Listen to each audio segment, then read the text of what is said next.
నమస్తే, నా పేరు నాగేంద్ర. మీరు చూస్తున్నారు N5 మీడియా. ఈరోజు మనం అయితే విజయవాడ దగ్గర ఉన్నటువంటి నున్న గ్రామానికి అయితే వచ్చి ఇక్కడ గత కొన్ని సంవత్సరాలుగా పందెం కోళ్ళు పెంచుతున్న రైతు మనతో ఉన్నారు. సార్ని అడిగి ఎలాంటి దానా ఇస్తున్నారు, ఎన్ని కోళ్ళు ఉన్నాయి, ఏమేమి జాతులు పెంచుతున్నారు తెలుసుకుందాం. నమస్తే సార్. సార్ మీ పేరు? సాయి అన్న. సాయి గారు. సార్ ఎప్పుడు మొదలు పెట్టారు ఇది? ఇది మనకు ఫస్ట్ నుండి అలవాటు ఉందన్న. ఒక 6 years బాయిలర్స్ పెట్టాం. అదే చూస్తున్న మొత్తం బాయిలర్ సెటప్ ఉంది కదా. అవునవును, 6 years దాకా బ్రాయిలర్స్ పెట్టాం. ఈ మార్కెట్ లో అవకతవకల వల్ల, ఈ మార్కెటింగ్ లో ఇబ్బంది వల్ల మనం బ్రాయిలర్ అనేది ఆపేసేసి అవగాహన ఉండబట్టి కొద్దిగా మాకు కూడా ఇది ఉండబట్టి ఇష్టం ఈ నాటుకోళ్ళు అనేవి పెంచుతున్నాం. ఓకే, ఈ 6 years చేశాక వదిలేసి ఇందులోకి రావడానికి కారణం ఏంటి? ఇందులో లాభాలు చూసా లేకపోతే ఏంటి, ఏమి ఇంట్రెస్ట్ తో వచ్చారు? లాభాలు చూసి అనేది కాదన్న, ఒక ప్యాషన్ తో వచ్చాం మేము. ఎందుకంటే ఎందులోనూ లాభాలు అనేది ఇందులో అసలు ఉండదు. ఎందుకంటే ఏదైనా రెంటెడ్ ఇష్యూస్ వల్ల ఉంటది. ఇప్పుడు బ్రాయిలర్ 6 years రన్ చేసామంటే మార్కెట్ లో అవకతవకలు మొత్తం మాకు తెలుసు. ఈవెన్ బోర్డ్ రేట్ డిసైడింగ్ దగ్గర నుండి చిక్స్ సేల్ వరకు నుండి A to Z మొత్తం ఫిక్సింగ్. అది రైతు అనేవాడికి బ్రాయిలర్ అనేది ఒక ఎలా చెప్పాలంటే ఒక ప్యాకెట్ అయిపోద్ది అంతే. లక్షల్లో ఆదాయం వచ్చింది, 40 లక్షల్లో పెట్టండి, ఇంటిగ్రేషన్ ఏసీ షెడ్లు పెట్టండి అని యూట్యూబ్ లాట్లో చెప్తారు కానీ పక్కా ఫేక్. అది ఫేకే. ఎందుకంటే ఒక బ్యాచ్ కి వచ్చేసి పిల్లలకి 1,50,000 ఖర్చు అయింది. ఒక బ్యాచ్ అంటే ఎన్ని ఉంటాయి? 500. ఒక 50 రోజులు బ్యాచ్ కి ఒక 5,000 పిల్ల పెంచాలంటే ఒక పిల్ల కొనడానికి 1,50,000 ఖర్చు అయింది. 1,50,000 బ్యాచ్ కి ఒక పిల్లకే. ఒక పిల్లగా ఓన్లీ పిల్లలు 5,000 పిల్లలు కొనడానికి 1,50,000 ఖర్చు అయింది. ఏది ఫ్లక్చువేషన్స్ లేకుండా రేటు 30 రూపాయలు ఉంటాయి. ఎందుకంటే ఆ రేటు ఫ్లక్చువేషన్స్ ఉంటాయి కంపల్సరీ బ్రాయిలర్స్ లో. దాని మెడికల్ కాస్ట్ వచ్చేసి ఏదైనా కానీ వాటి యాంటీబయాటిక్స్ కానీ వాటి వ్యాక్సిన్స్ కానీ ఏదైనా కానీ 1,00,000 రూపాయలు అవుతుంది 50 days కి. అక్కడికి 2.5 లక్షలు ఖర్చు అయింది. Only feed K 12 to 13 lakhs అవుతుంది. ఓన్లీ 50 రోజులు కోడి ఫీడ్ చేయడానికి 13 లక్షలు ఖర్చు అయింది. 13 లక్షలు ఖర్చు అయింది ఓన్లీ. ఏదైనా కానీ ఒక బ్యాచ్ 5,000 బ్యాచ్ పెట్టాలంటే ఒక నార్మల్ పర్సన్ ఒక బ్రాయిలర్ మీద ఇంట్రెస్ట్ తో పెట్టాలి అనుకుంటే 15 లక్షలు ఓన్లీ 50 days కి 15 లక్షలు పెట్టుబడి పెట్టాలి. 15 లక్షలు పెట్టుబడి పెట్టిన రైతుకి లాభం రాకపోతే పర్లేదు, పెట్టుబడులు కూడా రాని సిచ్యువేషన్ ఉన్నాయి. 50 రోజుల తర్వాత 50 రోజుల తర్వాత కూడా సార్ చికెన్ ఎక్కడ చూసినా 200, 250 ఉంటుంది, ఒకసారి 300కి వెళ్ళి. ఇవాళ రైతు రేట్ వచ్చేసి 108 రూపాయలు అండి. రైతు దగ్గర లైవ్ చెప్తున్నారా? లైవ్ రైతు దగ్గర లైవ్ కేజీ వచ్చేసి 108 రూపాయలు. రైతుకి ఇచ్చేది ఎంత ఇస్తారనుకుంటున్నారు మీరు? అంతే, రేట్ ఫిక్స్ చేశారు కాబట్టి 85 రూపాయలు ఇవ్వాలి రైతుకి ఇచ్చేది. అందులో కూడా కట్టింగ్ 85 ఇచ్చేదేగా, అందులో కట్టింగ్. రైతులకి 108 రూపాయల్లో రైతులకి ఇచ్చేది 90 రూపాయలు బిలోనే. అంటే 23 నుండి 25 రూపాయలు కోత కట్ చేసి ఇస్తున్నారు. ఎందుకు కట్ చేస్తున్నారు? అది దేని కొరకు? ట్రాన్స్పోర్ట్ లేకపోతే దేనికి ట్రాన్స్పోర్ట్? లాభం రావట్లేదు. వాళ్ళ చికెన్ మీరే అంటున్నారు 250 ఉంటుంది, 200 ఉంటుంది, 250 మినిమం 200 చికెన్ అమ్ముతున్నప్పుడు రైతుకి 108 రూపాయలు ఉన్నప్పుడు 25 రూపాయలు ఎందుకు తగ్గిస్తున్నారు? అదే కదా. అంటే రైతు యొక్క చేతకంతనాన్ని వాళ్ళు క్యాష్ చేసుకుంటున్నారు. ఎందుకంటే రైతు ఇప్పుడు ఇది నున్నలో కోళ్ళు ఉన్నాయి. ఒక 5,000 కోళ్ళని ఒక 2 కోళ్ళు అంటే తీసుకెళ్లి విజయవాడ సిటీలో అమ్ముతాడు. 5,000 కోళ్ళని తీసుకెళ్లి రైతు సిటీలో అమ్మలేడు కదా. దాన్ని ట్రేడర్స్ క్యాష్ గా తీసుకొని ఇప్పుడు మార్కెట్ లో మధ్యలో మీడియేటర్లు ఉంటారు. ఇప్పుడు షాప్ వాడికి ఫార్మర్ కి మధ్యలో ప్రతి దాంట్లో ట్రేడర్ ఉంటాడు. ఎందులో పాలల్లో అయినా ఏదైనా ఆ మీడియేటర్ అనేవాడు ఏం చేస్తున్నాడు అంటే రైతు దగ్గర తీసుకెళ్లి రైతుని 30 తిప్పలు పెడుతున్నాడు. ఒక రైతు దగ్గర నువ్వు 25 రూపాయలు లెస్ తీసుకున్నప్పుడు 85 రూపాయలు అక్కడే లెక్క చెప్పి రైతుకి ఏ ట్రేడర్ అప్పు చెప్పట్లా. అంటే ఆ రోజు ఇవ్వట్లా. 10 రోజులు అంటారు, 15 రోజులు అంటారు, నెల అంటారు, దగ్గర 2 సంవత్సరాలు మట్టి రైతులను ఇబ్బంది పెడుతున్న ట్రేడర్లు ఉన్నారు విజయవాడ సిటీలో. ఓన్లీ విజయవాడ ఇవే డబ్బులు అప్పు తెచ్చుకొని ఏదో చేసుకుందాం అనేటువంటి ఇంకా నష్టం కదా. వడ్డీ మరి నష్టమే కదా. అట్లా కొంతమంది చనిపోయిన రైతులు కూడా ఉన్నారు, వడ్డీలు కట్టలేక పారిపోయిన రైతులు ఉన్నారు, ఇబ్బంది పడుతున్న రైతులు ఉన్నారు, ముందుగా నిలబడి చేస్తున్న రైతులు ఉన్నారు. బ్రాయిలర్ లో 5,000, 10,000 పెట్టే రైతులు ఎవరికి వెనకాల ఆస్తులుండి ఎవరు పెట్టరు. లక్షల్లో పెట్టిన వాళ్ళకైతే నా ఆస్తులుండి దెబ్బ తగిలిన తట్టుకునే శక్తి ఉండేది. ఇప్పుడు 5,000, 10,000 పెట్టే ఫార్మర్ లో ఎక్కడొకప్పుడు ఎంత సొంత ల్యాండ్ ఉన్నా 5-10 అప్పు తెచ్చి షెడ్లు వేసుకొని రన్ చేసుకుంటున్నారు. అట్లాంటి రైతులు కొన్ని వందల మంది ఉన్నారు ఆంధ్రప్రదేశ్లో. షెడ్లు కూడా ఖర్చు. షెడ్ ఇప్పుడు వేయాలంటే 20-30 లక్షలు అయిద్దన్న. ఓకే. ఇప్పుడు ఒక రైతు దగ్గర 10 లక్షలు ఉంటే 15 లక్షలు అప్పు తెచ్చుకుంటామేగా. అంతే కదా. ఇప్పుడు సంవత్సరంలో 5 బ్యాచ్లు 6 బ్యాచ్లు మహా పెడతారు. ఒక కంపెనీ వాళ్ళు ఇంటిగ్రేషన్ కి తీసుకుంటే కోడికి వచ్చి 7 రూపాయలు 8 రూపాయలు కేజీ FCR ని బట్టిస్తారు. ఓకే. అక్కడికక్కడ క్లియర్ చేసుకుని వెళ్ళిపోతారు. కానీ రైతు పెంచిన కోడికి ఎందుకు అని మార్కెట్ ట్రేడర్స్ అక్కడికక్కడ క్లియర్ చేయరు. ఆక్వా రైతులు ఎవరైతే ఉన్నారో, ఈవెన్ ఏదైనా ఫిష్ కానీ ఫ్రాన్స్ కానీ ఏదైనా కానీ ఆక్వా రైతులకి స్పాట్ క్యాష్ పడితేనే ఈ యొక్క ప్రోడక్ట్ బయటికి వెళ్ళే ఇది బయట నుండి ఉంది. ఇప్పుడు గవర్నమెంట్ సపోర్ట్ కూడా ఉంది వాళ్ళకి. అట్లాంటప్పుడు బ్రాయిలర్ విషయంలో అనేది గవర్నమెంటే కాదు కదా ఎవరు ఇన్వాల్వ్ అవ్వట్లా. అంటే ఒక రైతుని కాపాడదాం అన్న ఇది ఎక్కడా లేదు బ్రాయిలర్ రైతుని. ఇప్పుడు రానున్న రోజుల్లో ఏంటంటే రైతు అనేవాడు తగ్గిపోతాడన్న. బ్రాయిలర్స్ ఓన్లీ కంపెనీ ఫీడ్ లోనే వస్తాయి. ఇప్పుడు ప్రతి మూవీస్ లో హార్మోన్స్ ఇస్తున్నారు. 35 days కే కోడి కర్లింగ్ కటింగ్ వస్తుంది, హార్మోన్ ఇది వస్తుంది అది వస్తుంది, ఇంత ఎక్స్ప్లెయిన్ చేస్తున్నప్పుడు ఒక రైతు దగ్గరికి వెళ్ళి ఇంటర్వ్యూ ఎందుకు చేయరు? ఎన్ని రోజులకి అసలు ఎందుకు వస్తుంది, మీరు ఏ ఒక్క ఇది ఇస్తున్నారు అని చెప్పి రైతుని ఎందుకు అడగరు? ఇప్పుడు ఇదే అంటున్నారు కదా, దాదాపు అందరూ అదే అన్నారు. అది 30 రోజులకే పెరుగుతుంది. 50 రోజులు అన్న మినిమం కోడి కటింగ్ వచ్చి 2.3 4 రావాలంటే 50 రోజులు 50 రోజులు పట్టిద్ది. గతంలో 90 రోజులు పట్టేది. ఆ మోడిఫికేషన్ జెనెటిక్ చేంజెస్ వల్ల 50 రోజులకు వచ్చింది. ఇప్పుడు మేబీ ఫ్యూచర్ లో 30 days కి రావచ్చు, కానీ అది అవ్వదు. మరి 50 days తినొద్దనే ప్రచారాలు జరుగుతున్నాయి ఎక్కువ. అనాదిగా ఇప్పుడు ఒక లేబర్ ఉన్నాడన్న, పొద్దున్నండి కష్టపడతాడు, వారం రోజులు కష్టపడితే శనివారం నాడు పేమెంట్ వచ్చింది. ఆదివారం నాడు వాడు 800 పెట్టో లేదా 1000 రూపాయలు పెట్టి మటన్ తింటాడా, 200 పెట్టి చికెన్ తింటాడు? ఒక మాట మీద 200 పెట్టి చికెనే తింటాడుగా. ఇప్పుడు అట్లా ఈవెన్ 100% లో 70% బిలో మిడిల్ క్లాస్ వాళ్ళు పూర్ ఉన్నారు. 30% రిచ్ ఉన్నారు. ఆ బిలో మిడిల్ క్లాస్ లో కూడా పూర్ లో కూడా చాలా తక్కువ మంది నాన్ వెజ్ తినేవాళ్ళు. వాళ్ళలో మెయిన్ ప్రిఫర్ చేసేది చికెనే. ఇప్పుడు మీకు ఒక వారంలో చికెన్ షాపులు ఎన్ని కోళ్ళు దిగుతాయి, మటన్ షాపులు ఎన్ని గొర్రెలు దిగుతాయి చెప్పండి? కోళ్ళు ఎక్కువ దిగుతాయి. ఇప్పుడు త్రూ అవుట్ గా చూసుకుంటే ఆ రకంగా ఏంటంటే చికెన్ యొక్క కన్జంప్షన్ అనేది ఎక్కువ ఉంది కాబట్టి త్వరగా ప్రొడక్షన్ ఎక్కడున్నా కానీ తినేవాళ్ళు ఎక్కువయ్యారు. తినేవాళ్ళు ఎక్కువైనప్పుడు అమ్మే వాళ్ళకి కూడా రేట్ ఎక్కువ రావాలి కదా. మరి అదే అంటుంది నేను, ఆ రేట్ అనేది ఎందుకు ఇవ్వరు జనానికి? ఇప్పుడు లేనిపోయిన దుష్ప్రచారాలు చేస్తున్నారు. రైతులు చికెన్ తినొద్దు అంటారు. ఎక్కడో నెల్లూరులో బర్డ్ ఫ్లూ వచ్చింది, మీరు ఆంధ్రప్రదేశ్ లో తింటమే మానేయండి అని చెప్తున్నారు. ఎందుకు అది ఆ ప్రచారం ఎందుకు? రైతు అన్నప్పుడు రైస్ ఉన్నిందన్న, రైస్ మినరల్ వాటర్ తో పండిస్తున్నారా? కాదుగా. మురుకు డొంకల్లో నీళ్లు, బుడమేరులో వాటర్. మన విజయవాడ చేసుకుంటే విజయవాడ గుణదల రామర్పాడు పంచాయతీల కింద పండే పంటలన్నీ విజయవాడ నుండి వచ్చే బుడమేరు వాటర్ తో పండుతాయి. మరి అట్లాంటప్పుడు అవి తినొచ్చా? అవి కూడా ఇప్పుడు మనం తినకపోయినా అది ఒక మిల్కి వెళ్ళి ఆ మిల్ నిండా ఈ ఫ్లోరింగ్ ఇది అయ్యి పైన పాలిష్ అయ్యి ఆ రైస్ ఎవరో ఒకటి తినడానికి వెళ్తున్నాయిగా. ఒక మురికి నీళ్లు బుడమేరు వాటర్ కనీసం ముక్కు మూసుకొని వెళ్తాం మనం. అట్లాంటి బుడమేరు వాటర్ తో పండించుతున్న రైస్ తిన్నప్పుడు లేనిది ఎక్కడో బర్డ్ ఫ్లూ వస్తే, ఎక్కడో ఆంధ్రప్రదేశ్ లో చివరి చిత్తూరు జిల్లాలో వస్తే శ్రీకాకుళం జిల్లాలో మనిషికి బర్డ్ ఫ్లూ ఎట్లా వచ్చింది? వీటికి ఎక్కువ రోజు ఇంజెక్షన్లు ఇస్తారంటున్నారు కదా. అన్ని ఫేక్ అన్నది. రోజు ఇంజెక్షన్ ఇస్తారు. ఓన్లీ చెప్తున్నా కన్నా కోడి పిల్లకి అనేది బై బర్త్ దిగంగానే మెరాక్స్ అని ఎండు రోగం వస్తుంది. ఆ బ్రీడ్ కి అనేది ఉంది. అది రాకుండా మెరాక్స్ వ్యాక్సిన్ అనేది ప్రతి దానికి మెడకి చేస్తారు, ఎండిపోకుండా కోడి. ఆఫ్టర్ 3rd days అయ్యాక ఈ లోకల్లో ఇప్పుడు ఇది ఒక షెడ్ అన్న, ఏంటంటే ఇప్పుడు 50 రోజులు అది ఇందులోనే ఉంటది. ఫ్రీ రేంజ్ లో తిరగడానికి ఉండదు. బయోగ్యాసెస్ రిలీజ్ అవుతాయి, డ్రాపింగ్ ఇక్కడే చేస్తాయి, మొత్తం ఇందులోనే ఉంటది. 50 days కోడి అనేది బయటికి వెళ్ళదు, ఏదున్నా ఇందులోనే. అట్లాంటి కోడికి యాంటీబయాటిక్స్ ఇస్తాం.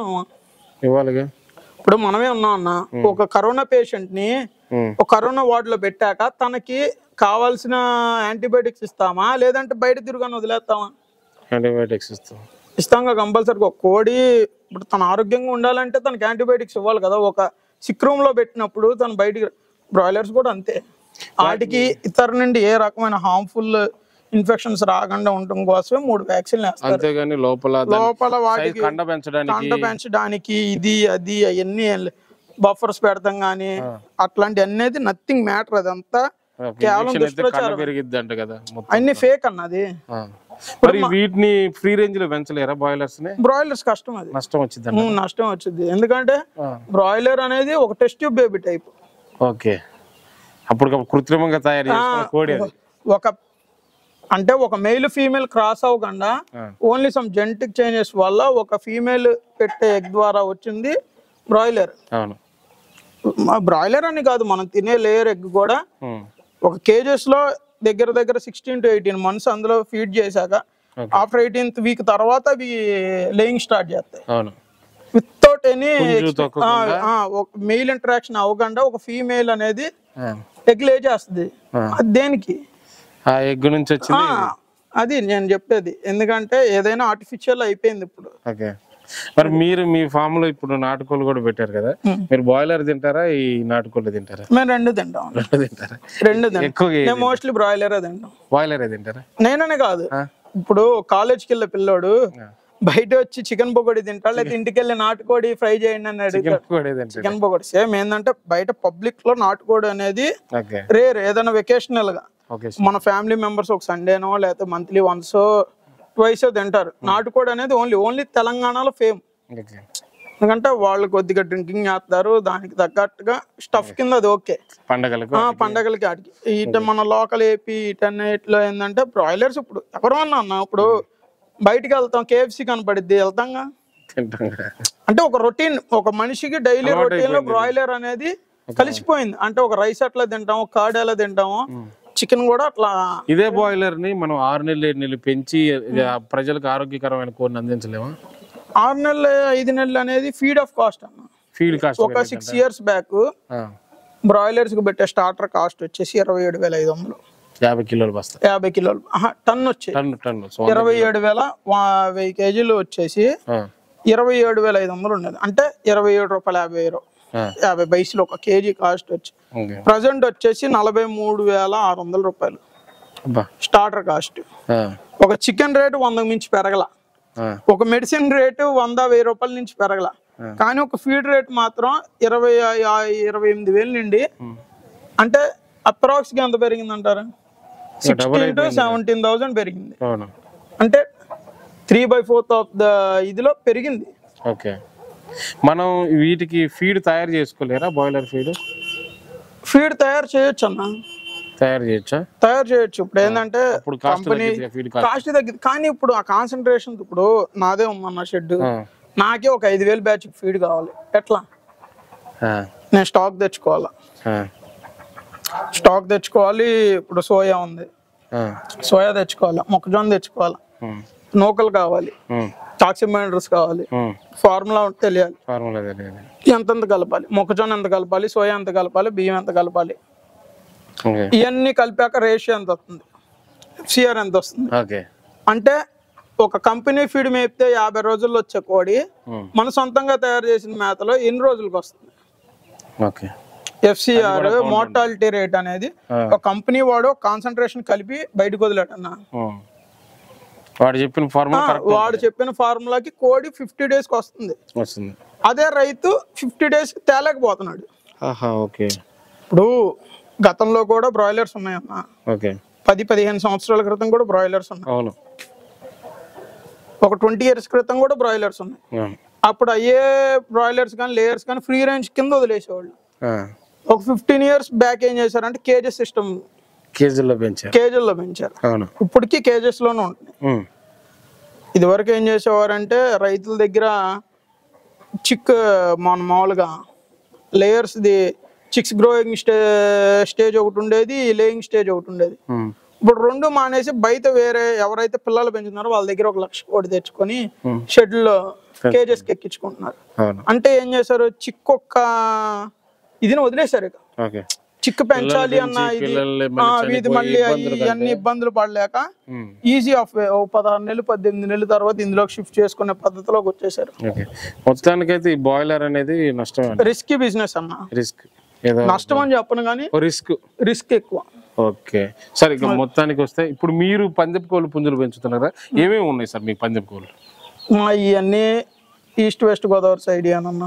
ఓకే. ఒక పెరుగు కానీ ఫిలిపియన్స్ కానీ ఇవన్నీ అయితే మన దగ్గర లేవు. ఓకే. మనం మామూలుగా ఈస్ట్ వెస్ట్ గోదావరి సైడ్ ఏ అయితే భీమవరం జాతి ఉంటాయో అవి మాత్రమే మనం పెంచుకుంటున్నాం. మనకు అయ్యే మార్కెటింగ్ ఉంది. ఎన్నిటితో మొదలు పెట్టారు దీన్ని? మన దగ్గర ప్రజెంట్ నాకు బ్రాయిలర్స్ ఉన్నప్పుడే ఇవి కూడా ఉండేవి. అప్పుడు ఒక 10 పెట్టలో 2 పుంజులు ఉండేవి. ఇప్పుడు ఏదైనా కానీ పుంజు లోపల ఎన్నర వచ్చేసేసి ఒక 50 ఉన్నాయి. వాటితోనే నిండే కంటిన్యూ ఉంటే ఇప్పుడు ప్రజెంట్ లోపల వచ్చేసి ఒక 50 ఉన్నాయి, బయట వచ్చేసి ఒక 150 దాకా ఉన్నాయి. బరిలోకి తయారవుతున్నాయి సంక్రాంతికి సీజన్ కోసం. అవునండి. కస్టమర్స్ ఎవరైతే మన దగ్గర పర్చేజ్ చేసుకున్నారో వాళ్ళే ఇక్కడ ఫీడ్ కాస్ట్ కూడా వాళ్ళే ఇచ్చి వాళ్ళే తయారు చేసుకుంటున్నారు. ఎంత ఉంది సార్ మామూలుగా కాస్ట్ రేంజ్ ఎంత ఉంది మీ దగ్గర? 10,000 నుండి సార్. 10,000 నుంచి 10,000 నుండి 50,000 దాకా మీ దగ్గర. ఇప్పుడు లాస్ట్ 5 years నుంచి అమ్ముతూనే ఉన్నారు. చిక్స్ సేల్ చేసేవాళ్ళం. చిక్స్ అమ్ముతున్నారు. చిక్స్ ఎంత పడేవి మీ దగ్గర కాస్ట్? అప్పుడు ఒక 1 month చిక్స్ వ్యాక్సినేటెడ్ అయితే 1200 అట్లా ఇచ్చేవాళ్ళం. 1200 మంచి క్వాలిటీ చిక్స్. ఓకే. తర్వాత ఇక రాను ఎప్పుడైతే మేము బ్రాయిలర్స్ ఆపేసామో ఇక మేము కూడా ఇక డీప్ గా వీటి మీద ఇందులో ఉన్నాం. పూర్తిగా వీటి మీదే డిపెండ్. వీటిలో ఇవి కొత్తగా పెట్టుకునే వాళ్ళు ఏ విధంగా మొదలు పెట్టాలంటారు మీ ఎక్స్పీరియన్స్ లో? అవగాహన ఉందండి. అంటే ఎన్నిటితో మొదలు పెడితే మంచిది అంటారు? కొంతమంది ఏమంటారంటే ఒక 10 లక్షలు తీసుకొచ్చి పెట్టుబడి పెడతారంటారు కదా. అంటే 10 లక్షలు తెస్తాం అనేది నన్ ఆఫ్ మ్యాటర్ అండి. ఇంట్లో పేరెంట్స్ ని అడుగో లేదా ఫ్రెండ్స్ ని అడుగో లేదా తప్పు చేసో పెడతాం. రూపాయి తెస్తాం అనేది ఈజీ, సంపాదించడం కష్టం. అదే తేవటం ఈజీ అనండి, అది సంపాదించడం కష్టం. మరి వాళ్ళు ఎలాంటి జాగ్రత్తలు తీసుకుంటే ఇందులో సక్సెస్? అవగాహన ఉండాలి. అదే చెప్తున్నాను. ఇప్పుడు నా దగ్గర అన్ని ఒక 50 కోళ్ళు ఉన్నాయి. వాటిలో మంచిదేదో నాకు తెలుసు. కొత్తగా ఒక వ్యక్తి వచ్చాడండి, ఆ వ్యక్తిలో వీటిలో మంచి తీయమంటే 10 తీస్తాడు. వాటిలో ఏది అనేది మంచిది అనేది మనకే తెలుసు. దాంట్లో ఏదైతే మనకి పెట్టల మీదకి వచ్చింది, పెట్టల మీద కట్టగలదు అనేది మన ఎక్స్పీరియన్స్, మాకున్న నాలెడ్జ్ ప్రకారం మాకు తెలుసు. ఇప్పుడు ఇందులో కూడా పెద్ద పెద్దోళ్ళు ఉన్నారు. ఓన్లీ బ్రీడింగ్ తీపిచ్చి బ్రీడింగ్ సేల్ చేసే వాళ్ళు కొంతమంది ఉన్నారు. ఓన్లీ ఫైనాన్షియల్ పరంగా చూసుకునే వాళ్ళు కొంతమంది అయితే, పేరు కోసం పెంచే వాళ్ళు ఇంకొంతమంది ఉన్నారు. ఉంటాయండి. 2 లక్షల 5 లక్షల కోడి పుంజు కూడా ఉందండి. 10 లక్షల కోడి పుంజు కూడా ఉంది మన ఏపీలో. 2023 పందెం కొట్టిన కోడి పుంజులు 10 లక్షలకు అడిగిన కోడి పుంజు కూడా ఉన్నాయి. 10 లక్షలకి ఏంటంటారు వాటికి ఉన్న అటు వే ఆఫ్ కటింగ్ ఎబిలిటీ. అవి ఒక పందెంలో అవి పర్ఫార్మ్ చేసే, అంటే అది ఏ రకంగా అయితే పర్ఫార్మ్ చేసిద్ది అనేది ఆ పర్ఫార్మెన్స్ ని బట్టి దాని రేట్ అంతే. ఇప్పుడు స్ప్లెండర్ బండి ఒక రేట్ అండి, బుల్లెట్ ఒక రేట్. బండిని బట్టి బుల్లెట్ అనేది ఏంటంటే మైలేజ్ ఇయ్యదు. అంటే వాటిని ఏమైనా ప్రత్యేకంగా పెంచుతారంటారా? ఈ 10 లక్షలకు 10 లక్షలకు ఉన్నదని దాన్ని ఒక దాంట్లోనూ మామూలు దాన్ని ఒక దానిలో మేపరండి. బై బర్త్ దగ్గర నుండి అన్నిటికీ ఒకే వే ఆఫ్ ట్రీట్మెంట్ అనేది జరుగుతూ ఉంటది. కాకపోతే ఇప్పుడు 10 మందిలో అందరూ ఒకేలాగా ఉంటారు. అందులో మంచిగా ఉన్నది అందులో ది గ్రేట్ 1 or 2 అనేది పక్కకు పెడతారు. అది 10 లక్షలకు వచ్చింది అంటే 10 లక్షలకు వచ్చింది అని మనం అనుకుంటాం. అది పోవచ్చు, అదే కొట్టచ్చు. అది బరిలో గెలిచాకే దాని రేట్ అనేది డిసైడ్ అనేది ముందే ఉంటదండి. అది పోట్లాటను బట్టి ఒక రేట్ డిసైడ్ చేస్తారు. పోట్లాటాక దాని విలువ పెరిగిద్దండి. గెలిచాక దాని విలువ పెరిగిపోయింది అంటారు. ఓకే. మీ దగ్గర నుంచి తీసుకెళ్ళిన వాళ్ళ ఫీడ్బ్యాక్ ఎలా ఉంది? బానే ఉందండి. ఇప్పుడు దాకా అయితే అంటే చిక్స్ అయితే 100% సాటిస్ఫై అయ్యారండి. మనం మంచి చిక్స్ ఇచ్చాం. ఎక్సెల్ గానీ పిల్లలు గానీ పెట్టలు గానీ ఏమైనా మంచిగా ఇచ్చాం. నాకు మా బ్రదర్ సపోర్ట్ ఉండబట్టి నేను కూడా మంచిగా తెచ్చుకున్నా. నేను మంచిగా ఈ చిక్స్ కి మోర్టాలిటీలో ఏ విధంగా జాగ్రత్తలు తీసుకుంటారు సార్ మీరు? యాంటీబయాటిక్స్ అండి. అంతేనా? యాంటీబయాటిక్స్ ఇచ్చుకోండి. పిల్లలు దిగిన కానివ్వండి దిగినీలే వదిలేసాను కాండి ఒక వారం రోజులు దిగంగానే కొద్దిగా షుగర్ వాటర్ ఇచ్చుకొని, గ్లూకోజ్ షుగర్ వాటర్ ఇచ్చుకొని, తర్వాత నుండి మన యాంటీబయాటిక్స్ ఉంటాయండి. లెక్సిన్ బోర్డర్ అని, అవి నియోడెక్స్పోర్ట్ అని, లసోటా, ఈ వ్యాక్సిన్స్ అండి. వ్యాక్సిన్స్ వేస్తామండి. Day 5 వచ్చేసేసి F1 దిగంగానే ఒక 2 days F1 వేస్తాం. ఒక 10 days అయ్యాక ఈ క్లోన్ 30 కానీ యూజ్ చేస్తాం. వీటికి కూడా జాగ్రత్తలు తీసుకోవాల్సిందే. ఇప్పుడు ఎందుకంటే అండి వాతావరణం మార్పులు అండి. సమ్మర్ లో కూడా రెయిన్స్ పడుతున్నాయి, రైనీ సీజన్ లో కూడా సమ్మర్ లో ఉంటుంది. ఈ క్లైమాటిక్ చేంజెస్ వల్ల కోల్డ్ కి ఏ రకమైన ఇన్ఫెక్టింగ్ రాకుండా పురుగులు ఏ పడతాయి వాళ్తూ ఉంటాయండి గడ్డి మందు. అవి తినే రోగాలు అవన్నీ ఇచ్చేసుకోవడానికి మనం కంపల్సరీగా ఏ కోడికైనా మెడికేషన్ అనేది యూజ్ చేయాలి కంపల్సరీ. ఇప్పుడు మీరు కొన్ని కోళ్ళు చూస్తే మీ ఫ్రీ రేంజ్ లో తిరుగుతున్నాయి. అవునన్నా, ఫ్రీ రేంజ్ లో పెంచుతున్నారు. ఎందుకంటారు ఫ్రీ రేంజ్ లో పెంచడం వల్ల పాముల వల్ల ఇబ్బంది ఉంటుందా మీకు? అంటే ఇప్పుడు ఫ్రీ ఆటి ప్లేస్ లో ఇది తిరుగుతున్నాయి అంతే. పాము తిరిగే ప్లేస్ లో మనం కోడిని వదిలితే తప్పు ఎవరదండి? అది పాము అనేది వస్తా ఉంటది, పురుగులు అనేది తిరుగుతూ ఉంటాయి, మనం రావద్దు అనడానికి మనం సరిపోం. తిరుగుతూ ఉంటాయి. ఏంటంటే ఫ్రీ రేంజ్ లో పెంచిన కోడే బాగుంటది. ఎందుకంటే ఒక సెటరైన ఏజ్ వచ్చాక వాటిని సపరేట్ చేయాలి. అంటే పుంజుల్ని ఎట్లా సపరేట్ చేస్తాం అంటే ఒక 6 months 7 months లేదా ఒక 8-9 months తర్వాత సపరేట్ చేసుకొని సపరేట్ ఫీడింగ్ ఇచ్చి సపరేట్ గా తయారు చేసుకుంటాం. ఇప్పుడు వీటి పొదిగే విషయంలో పెట్టలని గుడ్లు పెట్టాక ఇంక్యుబేటర్ లో పెడతారా లేకపోతే న్యాచురల్ గా పొదిగిస్తారా? అంటే న్యాచురల్ అంటే మీ దగ్గర ఎక్కువ ఉన్నాయి కదా, మీరు ఇంక్యుబేటర్ లాంటివి తీసుకోండి. ఎందుకంటే ఇంక్యుబేటర్ యూస్ చేయొచ్చండి, అదే చెప్తలే మీకు. ఆర్టిఫిషియల్ లాగా ఉంటది. అంటే తల్లి పొదిగి చేసిన పిల్ల ఒక రకంగా ఉంటది, తేడా ఉంటదండి. 100% అంటారు కదా కొంతమంది ఉంటదండి. ఎందుకంటే అంటే ఇప్పుడు ఏం చేశారంటే పెట్టలు దొరక్క చేస్తున్నారు. ఇప్పుడు మన దగ్గర ఒక 50 గుడ్లు ఉన్నాయండి, రెడీగా ఒక 50 గుడ్లు ఉన్నప్పుడు మన దగ్గర 3 పెట్టలే ఉన్నప్పుడు పెట్టకు 10 గుడ్లు కడిగేయండి. 30-40 ఎందుకు వాటికి వేస్తాం? ఇప్పుడు పెట్ట పొదుగుతున్నప్పుడు దానికి 20 గుడ్లు వేస్తే పిల్లలు ఎన్ని చేద్దాండి? ఒక 5-10 చేద్దాం. దాని కింద ఇప్పుడు చిన్న పెట్ట అనుకోండి ఒక 10 గుడ్లు, పెద్ద పెట్ట అనుకోండి పగల కొట్టి దాని భయం ఉంటే ఒక 7-8 గుడ్లు వేసుకొని అది ఫ్రీగా వాటిని మోల్డ్ చేసుకుంటా హీట్ ప్రొడ్యూస్ చేసుకుంటా అని తిప్పుకుంటా తయారు చేసిద్ది పిల్లలు. అంటే ఎక్కువ పిల్లలు కావాలిగా, అదే అంటున్నా. ఇప్పుడు 20 గుడ్లు పెడతా 20 గుడ్లు 5 పిల్లలు అయితే నీకు లాభమా, లేదా 10 గుడ్లు పెట్టినప్పుడు 8 పిల్లలు వస్తే మీకు లాభమా? అది చెప్పండి. 10 పెడితే 8 వచ్చినప్పుడు సక్సెస్ రేట్ ఉండిద్ది, హ్యాచింగ్ రేట్ అనేది సక్సెస్ఫుల్ గా ఉండిద్ది. ఇప్పుడు ఇంక్యుబేటర్లు హ్యాచ్ చేస్తామండి, ఓ పెట్టకు 10 గుడ్లు వేస్తాం, మిషన్ లకు ఒక 100 గుడ్లు ఇస్తాం. మిషన్ లో 20 పిల్లలు అయ్యి పెట్ట 10 పిల్లలు చేస్తే లాభమా నష్టమా మనకు ఒక్కసారి చెప్పండి. ఏదైనా అనేది మన గుడ్డు క్వాలిటీ అండి. పిల్ల అవ్వాలంటే దాని యొక్క లోన జైగోట్ అనేది కరెక్ట్ గా ఫామ్ అవ్వాలి. అది ఏంటంటే పుంజు యొక్క క్రాసింగ్ అనేది సరిగ్గా జరిగితేనే మనకు గుడ్డు అనేది బలంగా ఉంటది, దానికి దిగే పిల్ల కూడా ఇమ్యూనిటీ పవర్ తో ఉంటుంది. ఎన్ని పెట్టలకి ఎన్ని పుంజులు వేస్తున్నారు? మినిమం 6 పెట్టలకు పుంజు చేసుకుంటే మంచిది. అది కూడా వయసు గలది కాదండి, 1 సంవత్సరం నుండి 2 సంవత్సరాలు యంగ్ ఉండాలా. యంగ్ పేరెంట్ అయితేనే చిక్ అనేది హెల్తీగా ఉంటుంది. సీనియర్ అయితే మంచిది కదా? సీనియర్ అయితే మంచిది, హ్యాచింగ్ రేట్ తగ్గిద్దండి. వీటి ఫీడ్ విషయంలో ఎలాంటి జాగ్రత్తలు తీసుకుంటున్నారు సార్? ఫీడ్ అంటే మేము ఒక వాటర్ వచ్చేసి డైలీ చేంజ్ చేస్తాం, శానిటైజ్డ్ వాటర్ వాడతాం. శానిటైజ్డ్ వాటర్ అంటే ఇప్పుడు సొక్రైన సేఫ్ గార్డ్ అని శానిటైజర్స్ ఉన్నాయి. కంపల్సరీగా ప్రతి 10 liters కి ఒక 1 ml శానిటైజర్ కలిపి, అంటే ఇప్పుడు కొంతమంది బోర్లో క్లోరిన్ లెవెల్స్ ఎక్కువ ఉంటున్నాయని చెప్పి మినరల్ వాటర్ వాడుతున్నారు. మినరల్ వాటర్ మనల్నే వాడద్దు అన్నప్పుడు కోళ్ళకి మినరల్ వాటర్ ఎట్లా వాడతాం అండి?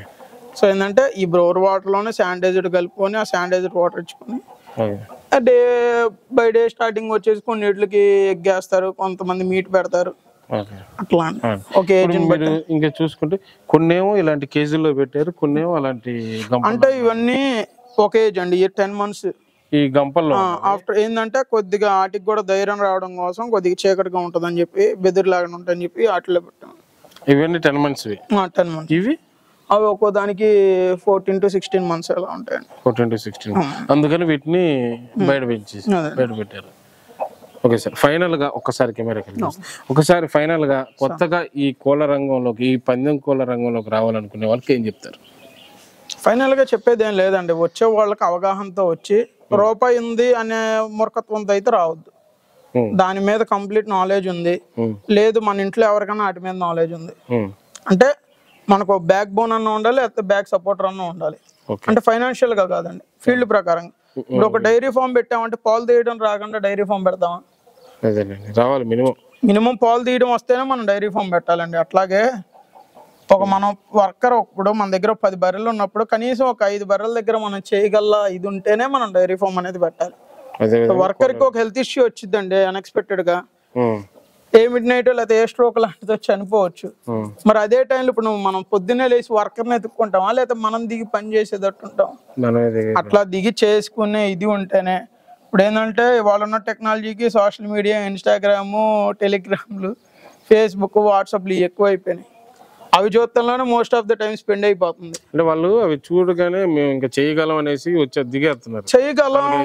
చెయ్యగలగం అనేది ఒకటైతే చేసాం కాబట్టి చేయగలం అన్న కాన్ఫిడెంట్ వేరండి. ఓకే. ఏంటంటే బై బర్త్ ఇప్పుడు ఏంటంటే ఇప్పుడు ఇళ్లలో పల్లెటూరులో పిల్లలు ఉన్నారండి, పొద్దున్న వాళ్ళ నాన్నగారు వాళ్ళకి గడ్డకి వస్తారు, పని చూసుకుంటారు, పాలు తెస్తారు, పని చూసుకుని మళ్ళీ కాలేజీలకు వెళ్ళే వాళ్ళు ఉన్నారు.